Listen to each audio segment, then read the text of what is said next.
Hi, Assalamualaikum everyone. Today we would like to present about Iban races, prepared by me, Adibah, Ariff, Hasbi, Ikram, Jazmina, Azrina, Nilam and Marina. This is our content. First, introduction, clothes and food of Iban. Second, language and dance of Iban. Third, marriage of Iban. Fourth, festival of Iban. And taboos of Iban. Introduction, clothes and food. In Malaysia, most Iban are located in Sarawak, a small portion in Sabah, and some West Malaysia. They were formerly known during the colonial period by the British as Hidayat. Iban population is concentrated in Sarawak, Brunei, and in the West Kalimantan region of Indonesia. Their religion mostly Christian, but before this, all of them traditionally animist, and their festivals are Gawai Dayak, the main festival for Iban.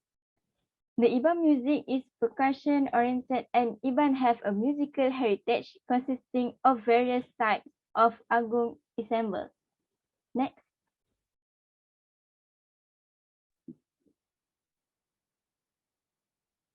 Okay, for clothes, basically all the races have their traditional clothes. Example for Malay have baju Melayu and Chinese has cheongsam.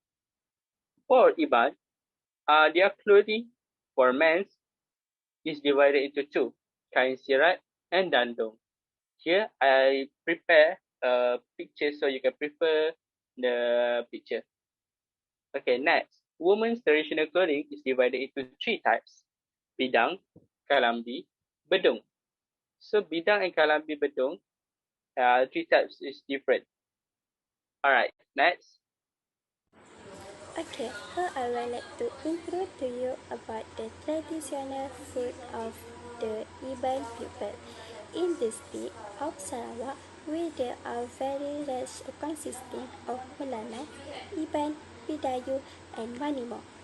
To you, knowledge the Iban community in Sarawak, most of them now long live in rural area and now live in Panjai House.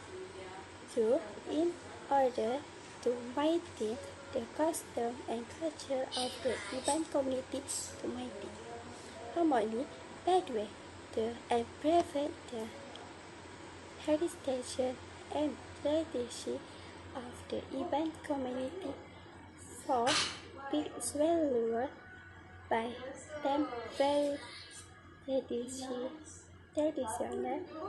dish of the Iban community can still continue until future generation can continue the Iban heritage. What the traditional food of the Iban people is umai, which is a dish based of raw fish with a mix of several ingredients. In addition, sayur miding or kemenang, which is called by the Iban community. This vegetable is used cooked with belacan, known as belacan mini. Next, the manu bakso. This wheat is very famous in Sarawak. Manu in Sarawak a chicken. This means the manu bakso. This is a chicken basic dish. Manu bakso cooked in bamboo with very special ingredient, and this dish is often the main dish with celebrating Iban festival. Apart from the traditional Iban have made the all song from traditional Iban cake, the all mandatory dish during the Gawai Day celebrate. Nevertheless, kuih peganan and kuih cakar ayam. Kuih traditional dish will not be forgotten by the Iban community. Okay, now I will present to you about the Iban language. The Iban language is the mother tongue of the Iban people, and for your information, the Iban people were better known as Dayak Laut during the colonial period. The Iban are mostly found in the state of Sarawak in Malaysia. Other than that, Iban is a Malayo-Polynesian language that is often used by about 1.4 million people on the island of Borneo, especially in Sarawak in Malaysia, and in neighboring Indonesia and Brunei. The language is generally taught to students in rural areas with a majority Iban population, including Baleh, Betong, Sri Aman, Sarawak, Lubuk Antu, Pelagus, Pakan, and Julau. The Iban people can be divided into different sub-ethnicities as each has speech in a different dialect. Next. Hai, nama aku Nur Azrina binti Ahmad Tarmizi. ID pelajar 2020010008 Ibu. Aku reka cerita berkaitan dengan tarian bangsa Iban. First one is the Iban's dance name that well known as Najat. This dance will be performed at special occasions such as Pesta Gawai. Next, why they perform this dance is because to celebrate the success or welcome the return of Iban warrior. Also, they want to celebrate the success of cultivation. There are few types of Najat dance, and what makes each Najat dance different is first, the dancer, the second is the stars and movements. What means by the dancer? It means the dance will be performed either by women only, or by men only, or by both men and women as their dancer. Okay, next is stars and movement. As for men, their movements quite aggressive and represent a man going to battle. Meanwhile, for women, consists of soft and graceful movements. Actually, there are 9 types of Najat dance in Sarawak, but only 5 that are most popular, which is Najat Berbunuh, Najat Induk, Najat Lesung, Najat Ngalu Temuai, and Najat Kuta. The first one is Najat Berbunuh. Najat Berbunuh is performed by men only as their dancer, and this dance is an emulation or recreation when facing foe. When they facing foe at battle or war. Okay, next is Najat Induk. Najat Induk is performed by women only as their dancer. This Najat dance display of softness and subtlety, which every step that perform have their own meaning. Okay, the third one is Najat Lesung. Najat Lesung will be performed only by men as their dancer.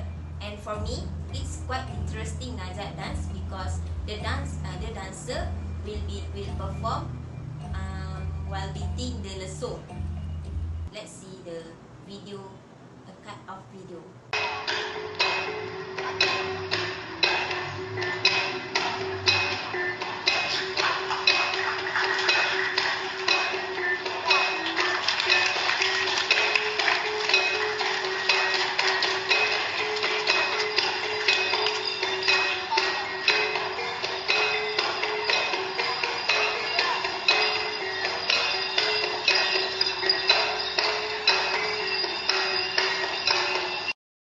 So that's why this Najat Lesung is only performed by men. The fourth one is Najat Ngalu Temuai. Najat Ngalu Temuai is also known as welcoming guest, and only will be performed by women as dancer. And the last one is Najat Kuta. Najat Kuta is performed by both men and women as dancer, and this Najat is held for celebration ceremonies. Okay, that's all from me, and we move to the next subtopic. Okay, thank you.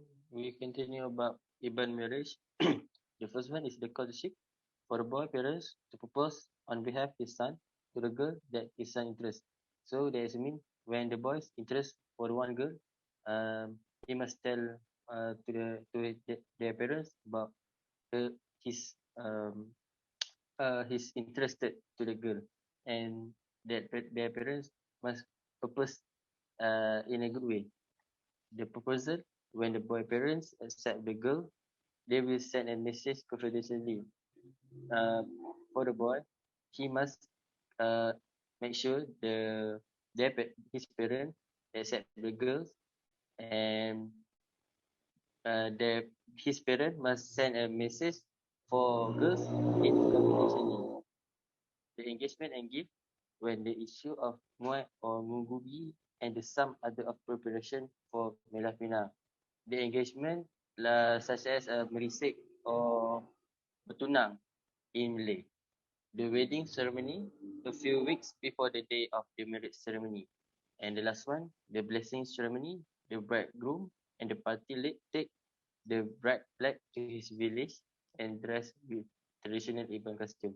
That means is the bride must have a blessing from the head of the Iban, and they must have a blessing if they want to have a good life with their partner. Thank you. Okay, next, Festival Iban.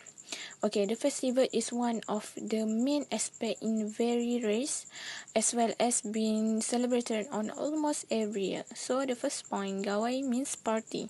Gawai Daya is a festival celebrated in Sarawak by indigenous people of Sarawak, especially Iban. Okay, the second point, the first Gawai Dayak celebration at the state's level was on 1 June in 1965. Okay, Gawai Dayak is a festival season that lasts for a month starting from the end of May to the end of June every year. Okay, the second point in party cultivation has been the main activity of Dayak. Okay, paddy cultivation has been the main activity of Dayak is tuak. Okay, tuak is produced from the fermentation from glutinous rice that has been cooked and mixed with yeast before being stored in jar. So next point, gotong royong for cleaning and decorating the longhouse or village. Okay, for example, such as painting or repairing damaged part of the house. Longhouses are built following the curtain rules so that they are used as a place of residence as well as a place of worship. So the last point, people will slaughter livestock as the main dish of Gawai. Okay, nowadays, meat and vegetable can be bought in the market, especially for those who work and live in cities. Okay, for example, nasi pulut, that's calling nasi pangsoh, is meaning lemang, will be cooked in bamboo 6 months so that there is a special aroma from the bamboo. This is not obtained if cooked in a pot. Okay, that's all for me. Thank you. Okay, hi, my name is Nurnilam Sari binti Kamarudin. I will explain you guys about taboos of Iban. There are various types of taboos in Iban. Among them, taboos in Iban is whenever a pregnant woman visits another place, she must return home by the road because she will be born through the normal passage. It is unique because in modern era, we always use the short road to decrease time taken to arrive the destination. Next, the man and his wife are not allowed to eat anything inside mosquito. Next, as this can mean that their child will get stuck in the womb during birth in their water life. Then basically it's inside mosquito net because mostly in their ethnic life in the forest. They are prohibited from carrying a stone on their bed, otherwise their child will be paralyzed. Based on science, as a pregnant mother need to avoid do hard work such as carry the stone. It will be caused to avoid the baby in the warm damage. The couple will not touch a corpse because they are afraid that their child will be deformed by fainting. Lastly, taboos for pregnancy. If after the child is born, the father will still not want to seal the list on a rope or make a jam if the mother is still suffering from hemorrhage. Okay, another type of taboos in Iban is while the mostly someone of Ibans going into the jungle, they heard a certain bird chirp. It means burung ketupung. It means bad luck and should avoid going in or else they will get harmed. Next, the ritual of sacrificing animals for the blood before beginning a project such as building a long house. The animal blood is spilled on the foundation of the building. I'm guessing it's to appease the spirit and ensure that the project goes smoothly. If you hear the voice of a nandak bird from the right hand side on the way to collect honey from a bee tree, it's also a very good omen which is indicated success. Last but not least, taboos for animal is if you going to collect honey from a bee tree and as you come near the tree, you hear the voice a nandak bird of the left hand side of the road is a good omen and indicates that you will collect a large amount of honey and young bees. Conclusion. In conclusion, unity is priceless gift. Many countries in the world face conflict of or civil war because of prejudice between societies. We often see or hear through the mass media, whether print media or electronic media, about the battles that are taking place at the expense of many innocent lives, like the elderly and children. This situation does not happen in Malaysia because our society respects each other. Therefore, I call for maintaining the unity that we have built so that the aspiration of the country's leaderships to becoming a developed country can be realized. Thank you for our presentation.